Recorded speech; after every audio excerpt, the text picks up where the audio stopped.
Во-первых, мировой кризис и Украина – это две большие разницы. То есть настолько большие разницы, что мало кто может представить, что то, что происходит в мире, к Украине имеет весьма отдаленное отношение. Отдаленное, потому что здесь намного меньше объем виртуальных финансовых операций.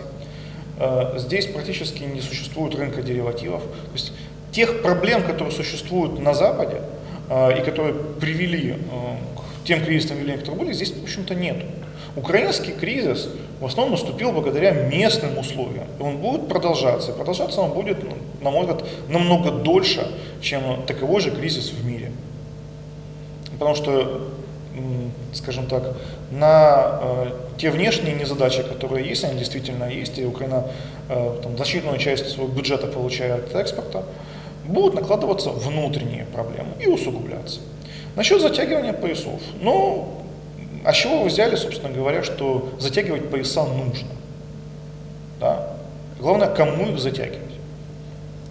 Почему-то очень редко выдается абсолютно доступная информация о том, что за время кризиса перераспределяемая доля ВВП очень хитро поменяла свои очертания.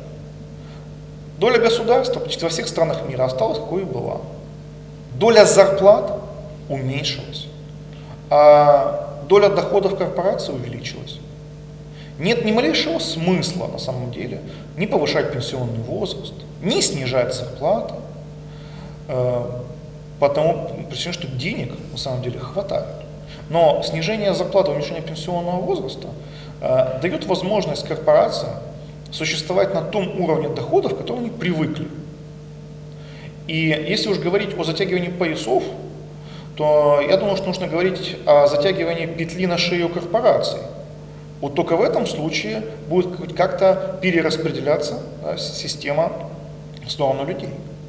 И то, что сейчас действительно прекратившиеся протесты по Европе не привели к тем результатам, которые ожидалось, не говорит ничего о том, что эти протесты не продолжатся дальше. Войны в Магрибе, в Северной Африке перекатываются на Ближний Восток, потому что на самом деле от глобальной войны мы стоим буквально в 2 шагах.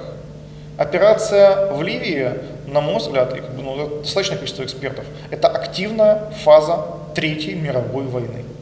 Если еще операция в Ираке хоть как-то была завуалирована сообщениями о неких проблемах, которые могут быть у мирового сообщества в связи с ядерной программой или бактериологической программой, то нападение на Ливию абсолютно четко показало, что система международного права как институт умерла.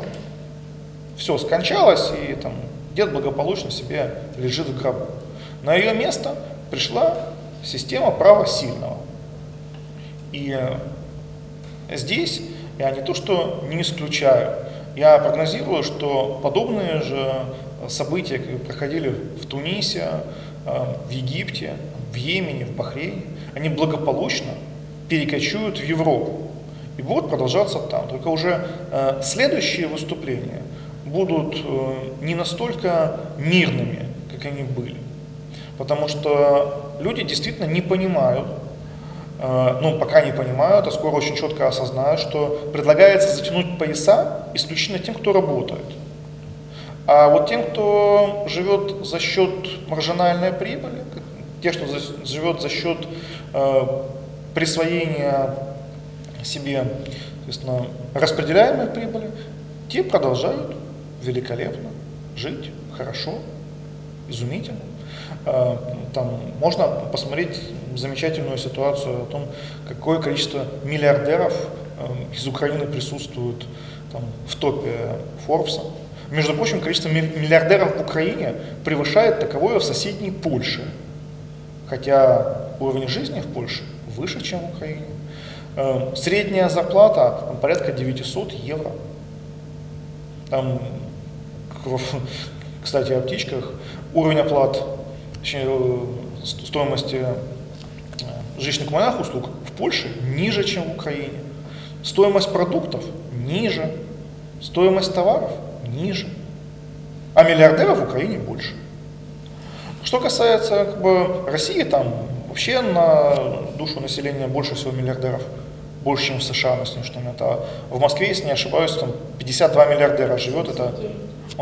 Это больше, чем в Вашингтоне и Нью-Йорке вместе взятых. Так что на сегодняшний момент нет ни малейшей необходимости реальной затягивать пояса. Есть серьезнейшая проблема в перераспределении богатства.